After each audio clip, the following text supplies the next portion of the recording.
Hello friend, study अड्डा के YouTube channel में आपका स्वागत है। अगर आप हमारे चैनल पे पहली बार आए तो हमारे चैनल को सब्सक्राइब कर लें। आपके दिमाग में आएगा क्यों सब्सक्राइब करें, तो आप एक बार जाके प्लेलिस्ट चेक कर लें। उसमें ऐसी बहुत सारी वीडियो हैं जो आपकी काम के हैं। और सब्सक्राइब बटन के जस्ट बगल में आपको एक बेल मिलेगी, उस बेल पे क्लिक कर दे, जिससे जो भी वीडियो मैं अपलोड करूं उसका नोटिफिकेशन आपको तुरंत मिल जाए।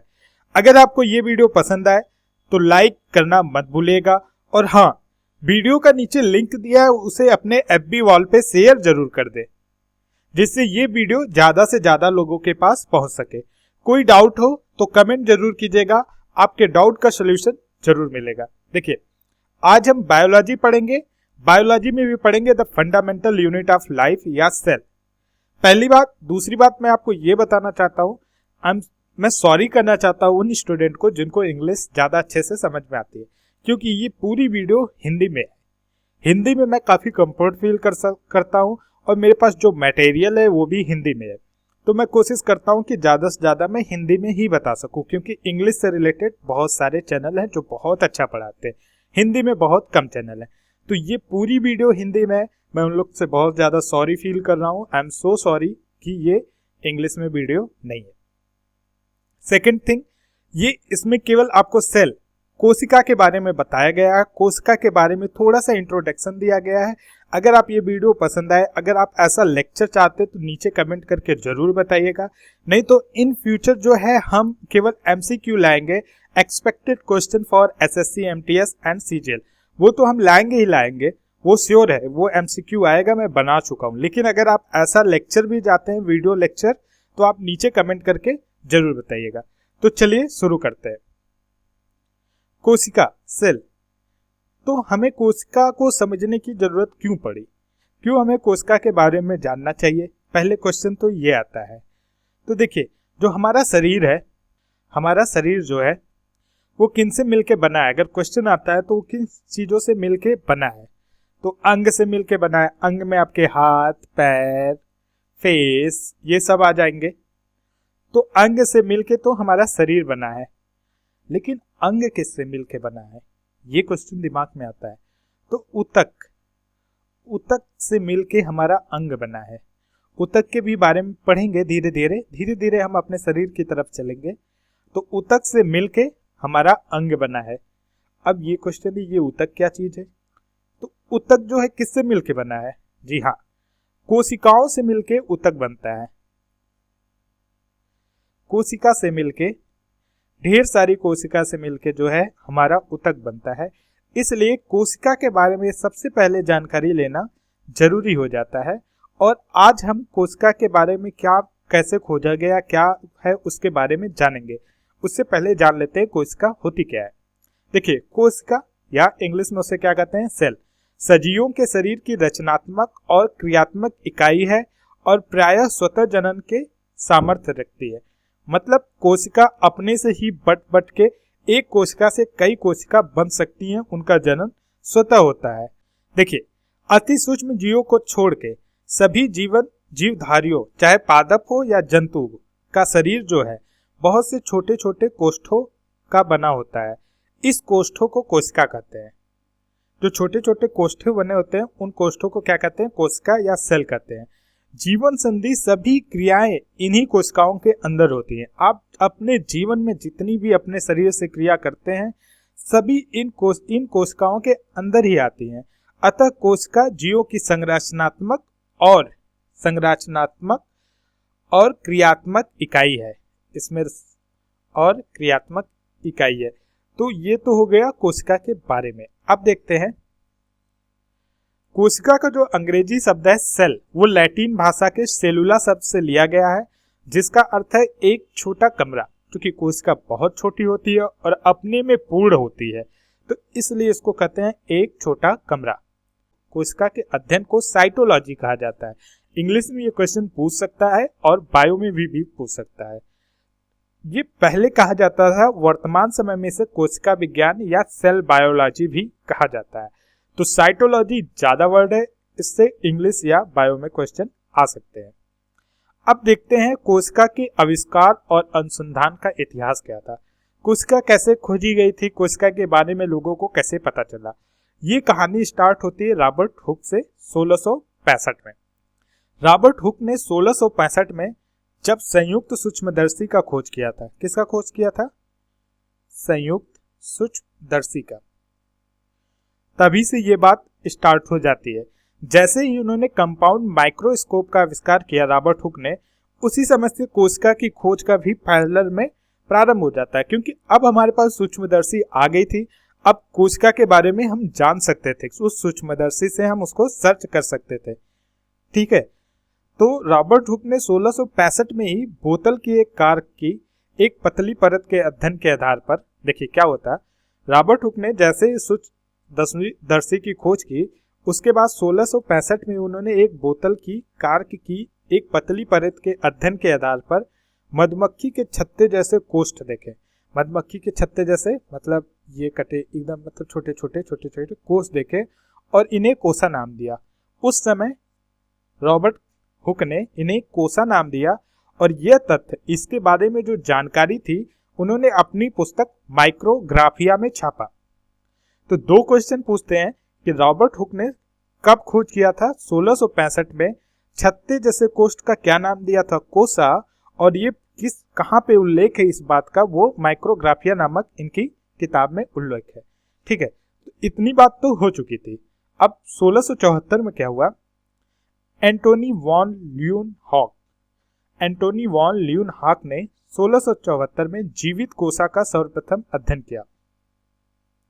तो अगर पूछता है क्वेश्चन कि जीवित कोसा के बारे में सर्वप्रथम अध्ययन किसने किया, तो वो थे कौन? एंटोनी वॉन ल्यूनहॉक ने जीवित कोसा का अध्ययन किया। ठीक है, तो 1665 से हम 1674 में आ गए। अब आगे बढ़ते हैं। 1824 में तद्रोचित नामक एक वैज्ञानिक थे जिन्होंने सेल थ्योरी का विचार प्रस्तुत किया। मतलब उस कोसा के बारे में पूरा डिटेलिंग दिया, जैसे कोसावाद का, सेल थ्योरी का। लेकिन जो इन्होंने विचार प्रस्तुत किया था वो जो है सही से प्रस्तुत नहीं कर पाए थे, परंतु लग गया सही से प्रस्तुत नहीं कर पाए थे, इसलिए बायोलॉजी में, जीव विज्ञान में इनको ज्यादा नाम नहीं दिया गया। पूरा कोशिका थ्योरी के अंदर इनको ज्यादा नाम नहीं दिया गया और इसका जो है श्रेय जो है कोई और ले गया। कौन ले गया उनके बारे में अभी जस्ट आगे ही पढ़ेंगे। अब 1824 के बाद हम चलते हैं 1831 में। 1831 में रॉबर्ट ब्राउन ने कोशिका में केंद्रक एवं केंद्रिका का पता लगा लिया।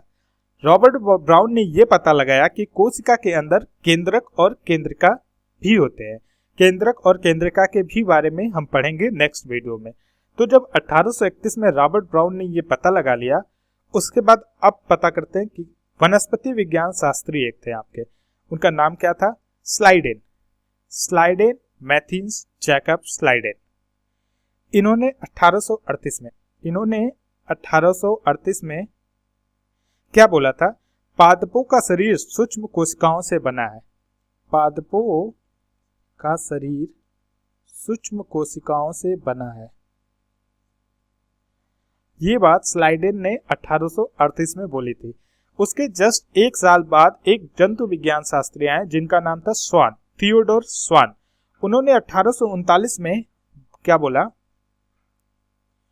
जंतुओं का शरीर सूक्ष्म कोशिकाओं से बना है।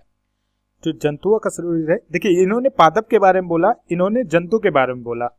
जंतुओं का शरीर सूक्ष्म कोशिकाओं से बना है। ठीक है, और इन दो लाइनों को कोशिका सिद्धांत, सेल थ्योरी नाम दिया गया क्योंकि इन्होंने बहुत अच्छे से एक्सप्लेन किया था। तो हमारा सेल थ्योरी, कोशिका सिद्धांत क्या है? पहला, पादपों का शरीर सूक्ष्म कोशिकाओं से बना है और जंतुओं का भी शरीर सूक्ष्म कोशिकाओं से बना है। तो क्या था? जो तद्रोचित नामक वैज्ञानिक ने 1824 में कोशिका सिद्धांत का विचार प्रस्तुत किया था, उनको श्रेय नहीं दिया गया क्योंकि वो सही से बता नहीं पाए। उसके बाद जो है 1838 और 39 में वनस्पति विज्ञान के शास्त्री स्लाइडेन और जंतु विज्ञान के शास्त्री स्वान ने जो एक थ्योरी दिया, उसको 1839 में जो है कोशिका थ्योरी, सेल थ्योरी के नाम से जाना गया। अब इसके बाद आगे चलते हैं। ये तो हम 1839 तक पहुंच गए। रुडोल्फ विचोरिया कौन थे? इन्होंने 1855 में कोशिकाएं सदा कोशिकाओं के विभाजन से ही पैदा होती है ये बात बोला। आपको पता होगा कि कोशिकाएं अपना विभाजन स्वतः करके पैदा हो जाती हैं, तो ये बात किसने बोला था? ये बात बोले थे रुडोल्फ विचोरियो ने 1855 में।